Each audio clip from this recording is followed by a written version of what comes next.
हम इसका प्रैक्टिकल करेंगे। और ये जो आप देख रहे हैं अभी, ये काली ऑपरेटिंग सिस्टम है जो हैकर्स का फेवरेट हैकिंग मशीन है। आज से हम लिनक्स पे काम करना स्टार्ट करेंगे, क्योंकि अगर आपको हैकर बनना है, सच में एथिकल हैकर बनना है, प्रोफेशनल बनना है, तो आपको लिनक्स से रूबरू होना पड़ेगा, उससे फैमिलियर होना पड़ेगा। लिनक्स में ही most of the hacking attacks होते हैं, लिनक्स से ही होते हैं। तो लिनक्स से आज हम काम करेंगे, ये काली ऑपरेटिंग सिस्टम। तो आज हम एक टूल यूज करेंगे, इसका नाम है वायरशार्क। और वायरशार्क के बारे में आप जानते होंगे, पैकेट स्निफिंग के बारे में जानते हैं, तो वायरशार्क बहुत ही अच्छा टूल है। और एक पैकेट की जितनी भी इंफॉर्मेशन होती है, जो भी पैकेट्स के हेडर्स में होते हैं, या जो जितने भी लेयर्स की इंफॉर्मेशन आपको मिलनी चाहिए एक पैकेट से, वो सारी की सारी डेटा आपको वायरशार्क से मिल जाएगी। जो भी पैकेट्स आ जा रहे हैं पूरे इंटरफेस से, जो जितने भी होस्ट कनेक्टेड हैं, जो भी वो रिक्वेस्ट कर रहे हैं, जो भी आ रहा है उनके साथ, उनके उनसे जा रहा है, वो सब कुछ यहाँ पे पैकेट स्निफिंग से हो सकता है, कैप्चर हो सकता है। तो यहाँ पर हम लोग सबसे पहले एक टर्मिनल खोलेंगे। सबसे पहले कुछ भी अटैक करने से पहले हमको टर्मिनल खोलना पड़ेगा। और टर्मिनल को हम कमांड विंडो बोलते हैं, विंडोज में हम कमांड प्रॉम्प्ट बोलते हैं, या इसको शेल भी बोल सकते हैं। तो ये हमारा काली का टर्मिनल इसमें। तो यहाँ पर हम सिंपल सा कमांड टाइप करेंगे वायरशार्क और एंटर दबा देंगे। तो ये हमारा वायरशार्क टूल स्टार्ट हो जाएगा।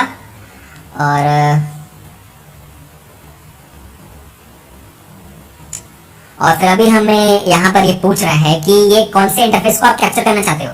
तो यहाँ पर मैं जो इंटरफेस यूज कर रहा हूँ वो है H0। आपको अगर जानना है कि आप कौन सा इंटरफेस पे हैं, तो आप एक नया टर्मिनल विंडो खोलिए और उस पे आप एक कमांड टाइप कीजिए ifconfig और एंटर दबाइए।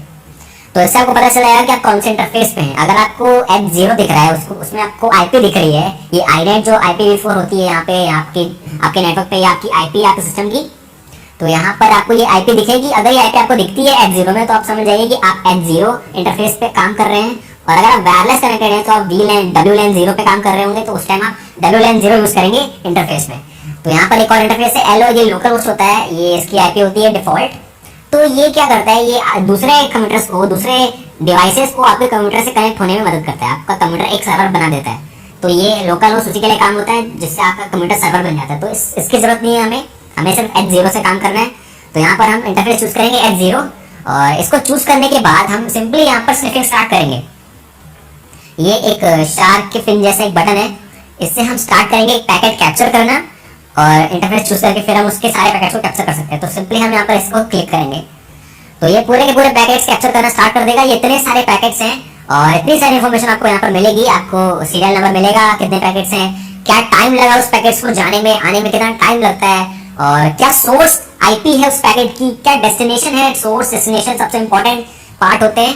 और कौन सा प्रोटोकॉल यूज हुआ है, कौन से प्रोटोकॉल से वो पैकेट्स गए हैं बाहर, और कौन से प्रोटोकॉल से आए हैं, पैकेट्स का लेंथ क्या है, पैकेट्स की इंफॉर्मेशन ये पूरा हमें बताएगा, ये सब कुछ बता देता है। और यहाँ पर हमको जो दिख रहा है, कोई भी पैकेट आप सिलेक्ट कर दीजिए। कोई पैकेट मैंने सिलेक्ट किया हुआ है, यहाँ पे सोर्स की IP है, ये जो मेरी IP है अभी मेरे सिस्टम की, और डेस्टिनेशन IP है वो गेटवे, ये गेटवे एड्रेस है मेरी। गेटवे जो राउटर, जो इंटरफेस है आपका, जिससे आपका कनेक्शन आता है या जाता है, ये पूरा ये मेरा गेटवे IP है यहाँ पे, क्योंकि सारा कनेक्शन जो है वो राउटर के थ्रू होकर जाता है बाहर।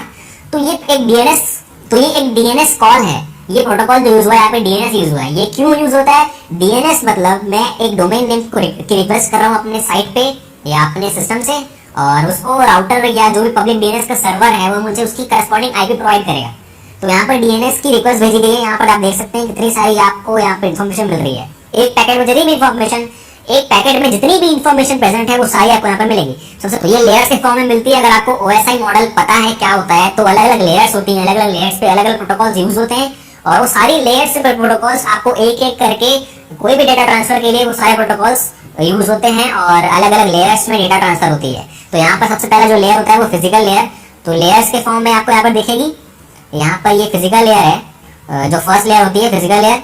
तो सारी की सारी इन्फॉर्मेशन आपको मिल रही है, जितनी भी चाहो। इंटरफेस की ID 0 है मेरे पास, अराइवल टाइम कितने बजे वो पैकेट आया है, और पूरी टाइमिंग इन्फॉर्मेशन, कितने टाइम लगा उसको आने में जाने में, और फ्रेम नंबर क्या है, फ्रेम का साइज क्या है, पैकेट का लेंथ क्या है, सब कुछ। सेकंड लेयर पे हमारा डेटा लिंक लेयर होता है मैक एड्रेस। मैक एड्रेस आपके डिवाइस की जो डेस्टिनेशन की जो मैक एड्रेस है, जहाँ पे आप डेटा रिक्वेस्ट भेज रहे हैं, उसकी मैक एड्रेस। और सोर्स मेरी इस काली मशीन का मैक एड्रेस ये है। हालांकि मैं तो इसे VMware में चला रहा हूँ, वर्चुअल मशीन में। आप चाहें तो इसे गूगल बूट भी कर सकते हैं, मैं इसे वर्चुअल मशीन में चला रहा हूँ। और यहाँ पर उसकी मैक एड्रेस आप देख सकते हैं, यहाँ पे सारी इन्फॉर्मेशन आपको मिल जाएगी। तो यहाँ पर मुझे थर्ड लेयर पे जो इंटरनेट प्रोटोकॉल लेयर होती है, वहाँ पर IP की सारी इन्फॉर्मेशन मिलेगी। यहाँ पर फ्लैग्स कौन कौन से सेट हैं, कितने फ्रेगमेंट्स है, कौन सा प्रोटोकॉल यूज हुआ है टीसीपी या यूडीपी के बीच में, ट्रांसमिशन कंट्रोल या user datagram, source IP, destination IP, ये सब आपको मिलेगा यहाँ पे। लेयर पे होता है आपका transport layer, user datagram protocol use हुआ है यहाँ पे, तो यूडीपी है यहाँ पे, सोर्स पोर्ट, डेस्टिनेशन पोर्ट, कौन से पोर्ट पे रिक्वेस्ट भेजी गई है, और आखिरी में जिस प्रोटोकॉल से मेल किया गया है, यहाँ पे इसने डीएनएस की क्वेरी की है और किस चीज के लिए की है। यहाँ पे ये डोमेन नेम है wpad.localdomain, ये डोमेन नेम की क्वेरी उसने डीएनएस सर्वर पे भेजी और जो रिस्पांस आएगा उसके बाद ही रिस्पांस आया होगा। यहाँ पर एक रिस्पांस भी आया है, यहाँ पर आप देख सकते हैं रिस्पांस आया है, यहाँ पे क्वेश्चन का आंसर मिलेगा, इसको यहाँ पे आंसर्स देख सकते हैं। तो clients1.google.com का जो आईपी एड्रेस है वो यहाँ पर इसने डीएनएस सर्वर में प्रोवाइड कर दिया है। तो इस तरीके से आप पैकेट्स को पहचान सकते हैं कि कौन सा डिवाइस कौन से पैकेट्स किस तरीके से क्या क्या विजिट कर रहा है और किस प्रोटोकॉल पे वो रिक्वेस्ट भेज रहा है। तो पब्लिक नेटवर्क पे आप जब भी कनेक्टेड होंगे तो आपकी ये जो इन्फॉर्मेशन है, ये अगर किसी को आती है उस पब्लिक नेटवर्क पे, अगर वो अनएनक्रिप्टेड नेटवर्क है, तो आप जो भी उस नेटवर्क का एडमिन है वो देख सकता है ये सब इन्फॉर्मेशन, आप क्या क्या विजिट कर रहे हैं और क्या क्या इनपुट आप डाल रहे हैं वेबसाइट पे। सबसे इंपॉर्टेंट होता है कि आप क्या इनपुट डाल रहे हैं, user name password, credit card number, pan number, जो भी आप अनएनक्रिप्टेड डालते हैं वो सब कुछ देख सकता है। तो अभी हम एक प्रैक्टिकल करने वाले हैं कि कैसे हम यूजर नेम, पासवर्ड, ये सब क्रेडेंशियल्स हम स्टील कर सकते हैं इससे, पैकेट कैप्चर से। तो यहाँ पर मैं अपनी विंडोज 7 मशीन में आ चुका हूँ और यहाँ पर आप देख सकते हैं एक लॉगिन का फॉर्म है जिसमें मुझे अपने यूजर नेम डालना है और अपना पासवर्ड डालना है।